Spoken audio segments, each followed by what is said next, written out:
दोस्तों, जीवन में हर व्यक्ति सफल होना चाहता है और अपने सपनों को जल्द से जल्द पूरा करना चाहता है। इनमें से कुछ लोग तो सफल हो जाते हैं और अपने सपनों को पूरा करते हैं, वहीं दूसरी तरफ ज्यादातर लोग असफल हो जाते हैं और अपने भाग्य को कोसते रहते हैं। दोस्तों, आज के इस वीडियो में हम आपको कुछ ऐसी महत्वपूर्ण बातें शेयर करेंगे जिन्हें अपनाकर आप जीवन में सफलता हासिल कर सकते हैं और अपने सपनों को पूरा कर सकते हैं। नंबर 1, खुली आंखों से सपने देखो। हर व्यक्ति जीवन में कुछ ना कुछ सपने देखता है। बहुत से लोग उनके पूरा होने से पहले ही हार मान बैठते हैं और भूल जाते हैं कि उन्होंने क्या सपना देखा था। कई बार आर्थिक अभाव में कुछ नया करने की सोचने के बजाय लोग अपने खर्चों में कटौती करने लगते हैं।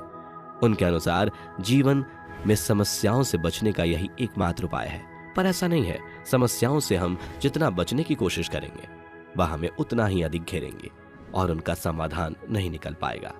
रिच डैड पुअर डैड के लेखक रॉबर्ट टी कियोसाकी कहते हैं कि हमें अपने खर्चों में कमी करने के बजाय अपनी आमदनी बढ़ानी चाहिए और अपने सपनों को सीमित रखने के बजाय साहस और विश्वास में वृद्धि करनी चाहिए।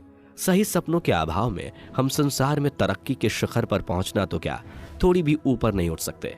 यहाँ तरक्की का अर्थ केवल धन दौलत कमाने तक सीमित नहीं है, बल्कि यह जीवन के हर क्षेत्र में उन्नति और विकास से है। अच्छा स्वास्थ्य, प्रभावशाली और आकर्षक व्यक्तित्व पाने का सपना कभी कम महत्वपूर्ण नहीं होता। जो लोग जीवन के विभिन्न क्षेत्रों में अपेक्षित ऊंचाइयों तक नहीं पहुंच पाते, जरूर उनके सपनों में कोई कमी रही होगी। सपना देखना एक उत्कृष्ट कला है।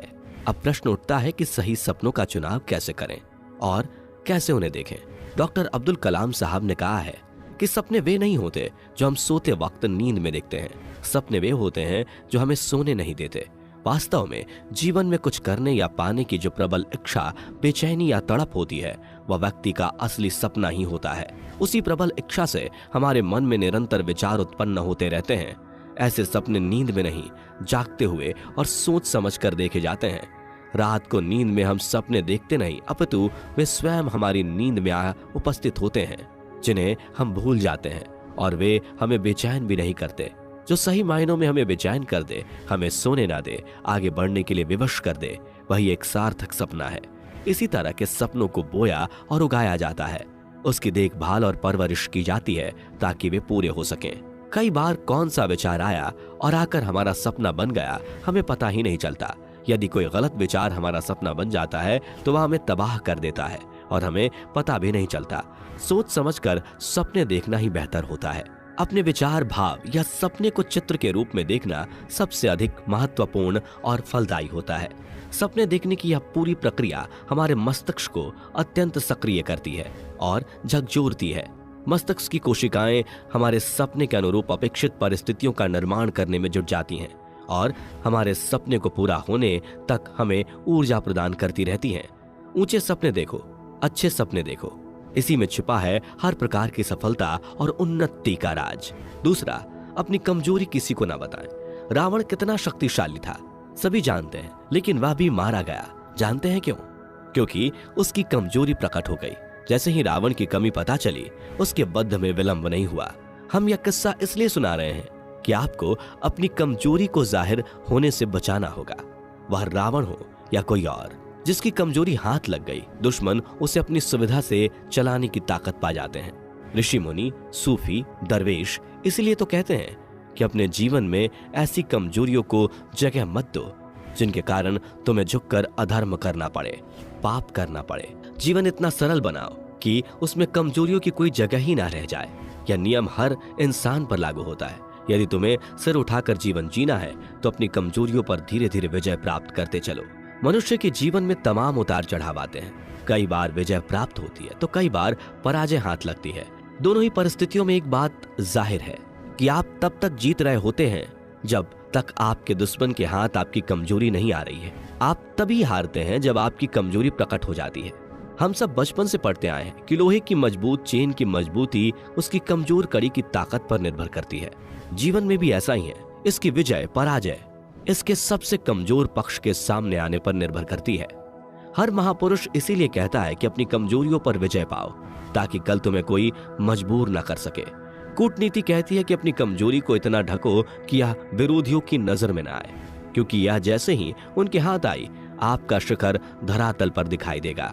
जीवन एक युद्ध का मैदान है जहां शांति और समृद्धि के लिए संघर्ष चलता रहता है। जो संत प्रवृत्ति के हैं वे शांति के लिए संघर्ष कर रहे हैं, और जो सांसारिक प्रवृत्ति के हैं वे समृद्धि के लिए संघर्ष कर रहे हैं। यह हमारे अंदर चलने वाला युद्ध तब तक तो चलता ही है जब तक एक सीमा के बाद आकर हमारी कमजोरी यह कहना दे कि बस इससे आगे नहीं, क्योंकि इससे आगे तुम हार जाओगे। संत अपनी इस कमजोरी को जीतने निकल पड़ता है तो साधारण मनुष्य इसके सामने नतमस्तक हो जाता है। बस यही वह महीन रेखा है जहां से संसार और अध्यात्म में फर्क दिखने लगता है। हम हर सांसारिक व्यक्ति से कहेंगे कि अपनी कमजोरी को छुपाओ, क्योंकि यह प्रकट हुई नहीं कि तुम्हारा रिमोट दूसरों के हाथ लग गया।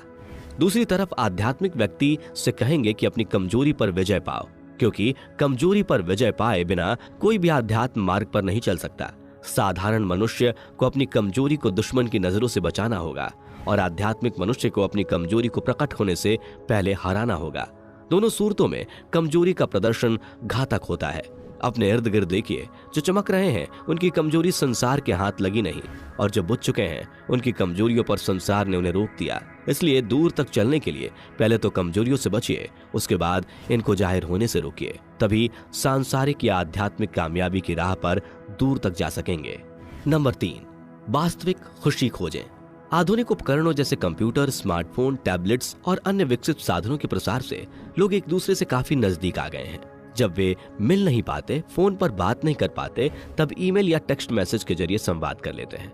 इन माध्यमों से हम अपने प्रियजनों, परिजनों के संपर्क में तो रहते हैं, लेकिन हमें कुछ स्पैम और अनचाहे मैसेज भी प्राप्त होते हैं। हम स्पैम को अनदेखा कर दें यह मुमकिन नहीं, क्योंकि ये बेकार के मैसेजेस हमारे कंप्यूटर की हार्ड डिस्क की मेमोरी खा जाते हैं। जब ऐसा होता है तब हमारा इनबॉक्स भर जाता है और हम अन्य जरूरी संदेश भी प्राप्त नहीं कर पाते। ऐसे में हम कई घंटे लगातार स्पैम और अवांछित संदेशों को हटाने में लगाते हैं और हमारा दिन व्यर्थ चला जाता है। यह स्थिति हमारे आध्यात्मिक मार्ग को भी दर्शा रही है। प्रभु हमें अपने पास बुलाने के लिए आंतरिक ज्योति और श्रुति के रूप में संदेश भेज रहे हैं। इन संदेशों को प्राप्त करने के लिए हमें ध्यान अभ्यास पर बैठने की जरूरत है। प्रभु की दिव्य ज्योति और श्रुति एक विशेष प्रकार की ईमेल है, लेकिन हम संसार से प्राप्त होने वाले अवांछित संदेशों को देखने समझने में अपना समय लगा रहे हैं। हमारा मन नहीं चाहता कि हम प्रभु के पास लौटें। वह हमारे ध्यान को प्रभु के बजाय संसार में लगाए रखने के लिए स्पैम मेल्स यानी कि बाहरी दुनिया के आकर्षणों का सैलाब लाता है। जब हम इन्हीं बाहरी आकर्षण में मग्न हो जाते हैं तो अपने अंदर उस दिव्य ज्योति और श्रुति के संपर्क में नहीं रहते, किंतु जब हमारी आत्मा ध्यान अभ्यास से प्रभु की भेजी हुई ईमेल्स यानी संदेशों से जुड़ती है तो वह आंतरिक खुशी, आनंद और परमानंद से भरपूर हो जाती है। हम संसार की तरफ से आने वाले बेकार के संदेशों को पढ़ने में लगे रहते हैं और यह समझ भी नहीं पाते कि इस क्रम में कितनी महत्वपूर्ण चीज गवा रहे हैं। इनमें लगा समय हमारे उन कीमती क्षणों को छीन लेता है जिन्हें हम ध्यान अभ्यास में लगा सकते थे। यह अनचाहे संदेश हमारे ध्यान को बाहरी दुनिया में उलझाए रखते हैं। संतों महापुरुषों की शिक्षा के अनुसार हम अपनी आध्यात्मिक और सांसारिक जिम्मेदारियों में सामंजस्य स्थापित कर सकते हैं, क्योंकि आध्यात्मिक मार्ग एक सकारात्मक मार्ग है। एक को पूरी तरह छोड़कर दूसरे को अपनाने की जरूरत नहीं है। हम जानते हैं कि हमें अपने शरीर को भोजन देना पड़ता है, इसका ध्यान रखना पड़ता है, अपनी और अपने परिवार की जरूरतों को पूरा करना पड़ता है। इसके लिए हमें काम काज या नौकरी में समय देना पड़ता है ताकि हम इस संसार में अपना अस्तित्व बनाए रखें और अपनी सांसारिक जिम्मेदारियों को पूरा कर सकें। इसके अलावा हमें अपना समय सोने के लिए भी देना पड़ता है ताकि हमारा शरीर अगले दिन कार्य करने के लिए चुस्त दुरुस्त रह सके। यह सब जरूरी है। इनकी अवहेलना करने की ना तो जरूरत है और ना ही ऐसा करना उचित है, लेकिन इन सभी जरूरतों को पूरा करने के बाद भी हम में से प्रत्येक के पास काफी समय बचता है। हमें यह निर्णय करना है कि इस बचे हुए समय को किस तरफ लगाना है। क्या हम प्रभु की ईमेल पढ़ें या संसार के अनचाहे संदेशों में उलझे रहें, या हम पर निर्भर करता है। दोस्तों, उम्मीद है आज का ये वीडियो आपको पसंद आया होगा और आपके जीवन में कुछ नया रंग भरेगा। ऐसे ही शानदार वीडियोस देखते रहने के लिए बने रहें हमारे साथ और चैनल को सब्सक्राइब करके बेल आइकन को प्रेस करें। धन्यवाद।